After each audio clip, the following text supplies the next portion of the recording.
ஆண்டவராகிய இயேசு கிறிஸ்துவின் நாமத்தில் உங்களுக்கு வாழ்த்துக்களை தெரிவிக்கிறேன். இந்த நாட்களில் நாங்கள் ஜெபங்களை குறித்து நாங்கள் தியானிக்க போகிறோம். இது ஒரு தொடர் போதனையாக நான் இதை பண்ண இருக்கிறேன். வேதாகமத்தில் ஒழுங்காக வேதாகமத்தில் ஆதியாகம புத்தகத்திலிருந்து முடியும் வரைக்கும் என்னென்ன ஜெபங்கள் செய்தார்கள், இந்த ஜெபங்கள் எப்படியானது, எப்படி கர்த்தருக்கு பதில் கொடுத்தார், எப்படிப்பட்ட சூழ்நிலையில் அதை செய்தார்கள் அப்படின்னு தியானிக்க போகிறோம். இது நான் நம்புகிறேன் இந்த காணொளி உங்களுக்கு ஆசீர்வாதமாக இருக்கும்.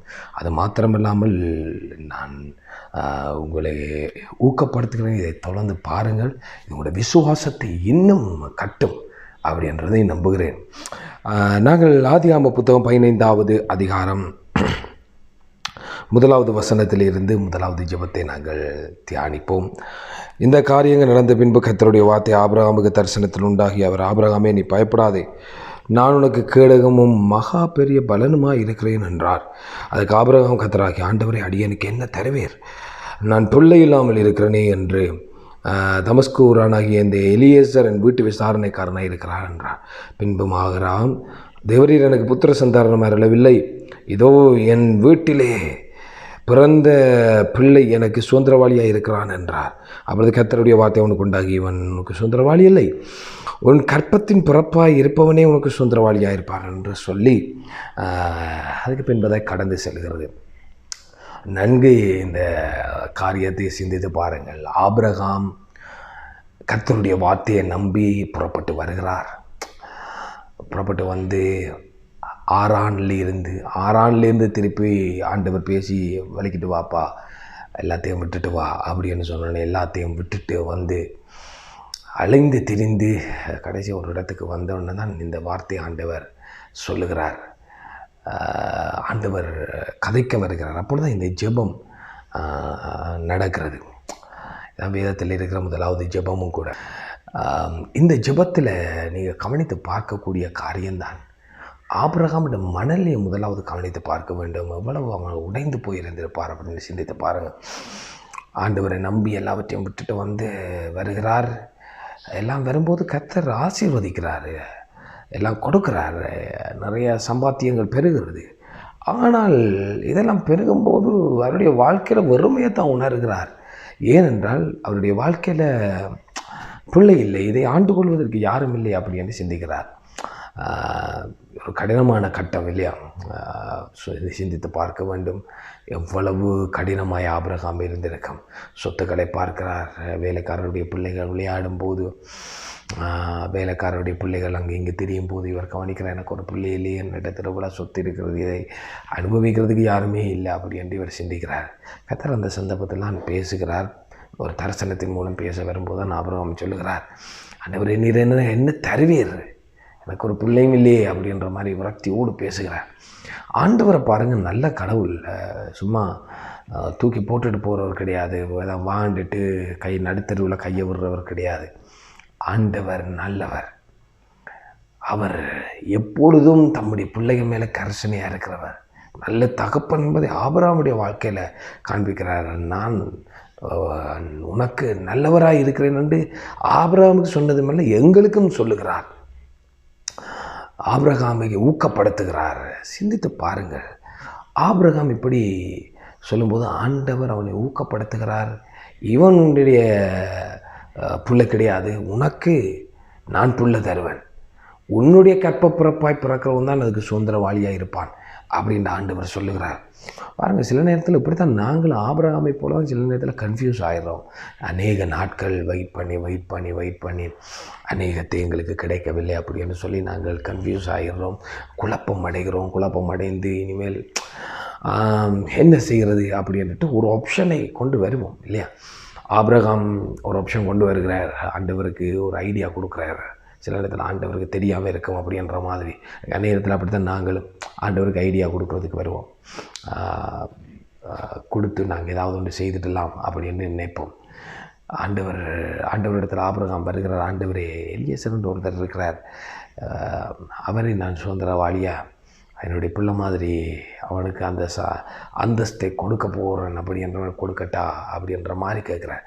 ஆண்டவர் சொல்கிறார், இல்லைப்பா, நான் உனக்கு தருவேன் அப்படின்ற மாதிரி.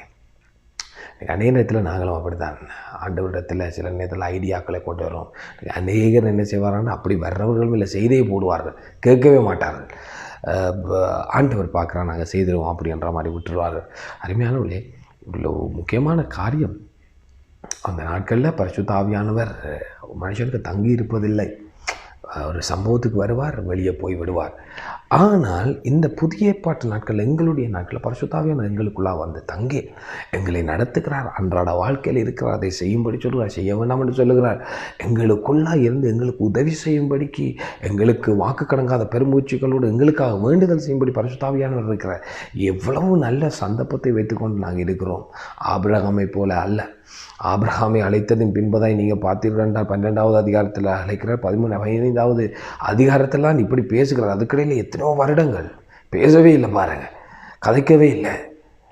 எப்படி இருக்கும் அந்த மனுஷனுக்கு? யாரே ஒரு கதையை நம்பி வந்துட்டனாக்கும், ஏதோ ஒரு சத்தத்தை கேட்டுட்டேன், நடுத்தருவில் வந்து நிற்கிறான், இப்போது எல்லாமே என்ன நடக்குதுன்றே அவருக்கு தெரியாமல் இருந்திருக்கும். அதுலேயும் பிள்ளை இல்லைன்னா எவ்வளோ மன ரீதியாக அழுத்தத்துக்கு போயிருப்பாருன்னு சிந்தித்து பாருங்கள்.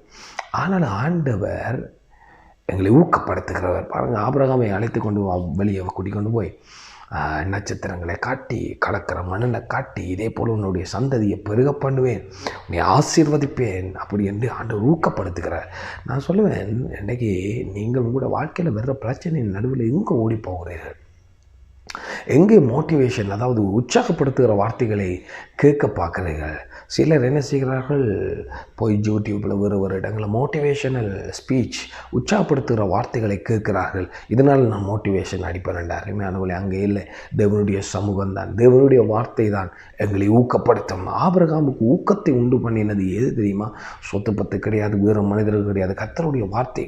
ஆண்டவர் என்ன செய்கிறான்னு கூட்டிக்கொண்டே வெளியே கூட்டிக்கொண்டே கடற்கிற மண்ணை காட்டி, இதை காட்டி, நட்சத்திரத்தை காட்டி, அது மாத்திரமில்லாமல் கீழ்ப்பட்ட வசனங்களை வாசித்து கொண்டு போனீங்க என்றால் அவர் கிட்டத்தட்ட எத்தனையோ சந்ததிக்கு பிறகு நடக்க போகிற காரியங்களையும் காண்பிக்கிற. பாருங்கள், இன்றைக்கி நாங்கள் யோசிக்கிறோம், இன்றைக்கி நிகழ்காலத்தை மட்டும் சிந்தித்து கொண்டிருக்கோம். ஐயோ, எங்களோட வாழ்க்கையில் இது நடக்கலை. ஆண்டவர் நிகழ்காலத்தை மாத்திரமில்லை, எத்தனையோ வருடங்களுக்கு பிறகு நடக்க போகிற காரியத்தையும் அவர் பார்க்குற. உங்களுடைய சந்ததி இப்படி போய் 400 வருடம் என்ன செய்ய போகிறது, சிறையில் இருக்க போகிறது, எகிப்தில் இருக்க போகிற காரியத்தை ஆபிரகாமுக்கே சொல்லுகிறார். பாருங்கள், ஆண்டவர் இவ்வளவு நல்லவர், எங்கள் மேலே இவ்வளவு கரிசனை கொண்டிருக்கிறார், உங்கள் மேலே இவ்வளவு கரிசனை கொண்டிருக்கிறார், எவ்வளவு அவர் நல்ல தகப்பனை எதிர்காலத்தையும் அறிகிறார் அப்படி என்ற சிந்தித்து பாருங்கள்.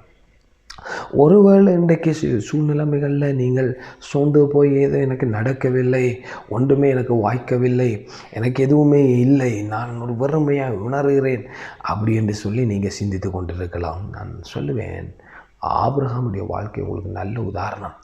ஆண்டவரோடு சமீபமாகுங்கள். இப்படியான காரியங்கள் நடக்கும்போது கர்த்தரிடத்தில் கிட்டிச் சேருங்கள். ஆண்டவர் உங்களை ஊக்கப்படுத்துவார், உங்களை பலப்படுத்துவார், உங்களை தைரியப்படுத்துவார், வார்த்தைகளை தருவார்.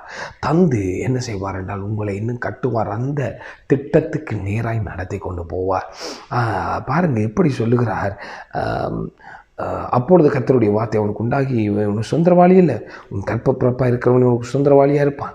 அவர் வெளியே அவனை அழைத்து கொண்டு வந்து வானத்தை அண்ணாந்து பார், நட்சத்திரங்களை எண்ணக்கூடுமான பின்பு அவனை நோக்கி உன் சந்ததி இவ்வண்ணமாக இருக்கும் என்றார். கர்த்தர் நல்லா ஊக்கப்படுத்துகிற பாருங்க. தொடங்கும் போதே நல்ல வார்த்தை சொல்கிறேன், நான் உனக்கு கேடகம் மகா பெரிய பலனுமாக இருக்கிறேன் அப்படி என்று தொடங்குகிறேன். இன்றைக்கு உங்களையும் பார்த்து ஆண்டவர் இப்படி தான் சொல்லுகிறார், நான் உனக்கு மகா பெரிய அரணம் கேடகமாக இருக்கிறேன் அப்படின்னு சொல்லி. இந்த ஆபிரகாமுடைய ஜெபம் உங்களுக்கு நல்ல ஒரு பாடத்தை கற்பித்து தருகிறது. ஆண்டவர் இடத்துல லிஸ்ட்டை கொண்டு போய் சைன் வைக்க போகாதீங்க. ஏதோ இன்றைக்கி எனக்கு நடக்கவில்லைன்னு வேறு ஒரு ஐடியாவை யோசித்து கொண்டு ரைட் ஆண்டவருக்கு தெரியாதாக்கும் அப்படின்னு கொண்டே கொடுக்காதீங்க.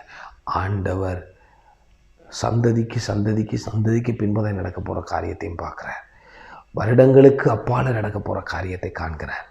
ஆண்டவர் அவ்வளவு ஒரு மட்டமானவர் கிடையாது. இன்றைக்கு நாங்கள்லாம் குறைவாக ஆண்டவரை மதிப்படுகிறோம். ஆண்டவர் எதிர்காலத்தை அறிகிறார். காலங்கள் உண்டு.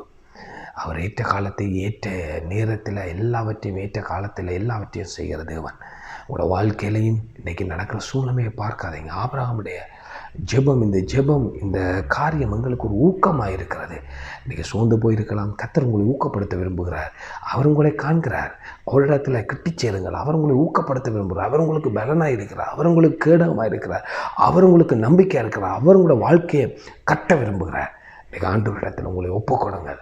இந்த வீடியோவை பார்த்தது பின்பதாய் கொஞ்சம் நேரம் ஃபோனை ஆஃப் பண்ணி வச்சு விட்டு ஆண்டவரிடத்தில் ஜெபியுங்க. ஆண்டவரே, என்னுடைய இந்த சூழ்நிலையை பார்க்கிறேன், எனக்கு உதவி செய்ய உம்மால முடியும். ஆபிரகாமுக்கு உதவி செய்த தேவன். ஆண்டவர் சொன்ன மாதிரி இப்படிப்பட்ட வசனங்களில் ஆபிரகாமுக்கு குமாரனை கொடுக்கிறார், அவரை ஆசீர்வதிக்கிறார். அதை தேவன் உங்களோடு இருக்கிறார். அவர் வாக்கு கொடுத்தவர், வாக்கு மாறாதவர். அந்த தேவன் உங்களோடு இருக்கிறார். இந்த ஆபிரகாமுடைய ஜெபம் உங்களுக்கு ஒரு ஊக்கமாக இருக்கும் என்று நான் நம்புகிறேன். ஆண்டவரிடத்தில் வரும்போது வெறுமையாக வாருங்கள், ஐடியாவோடு வராதிங்க. ஆண்டவரை சைன் பண்ணுமென்று வராதிங்க.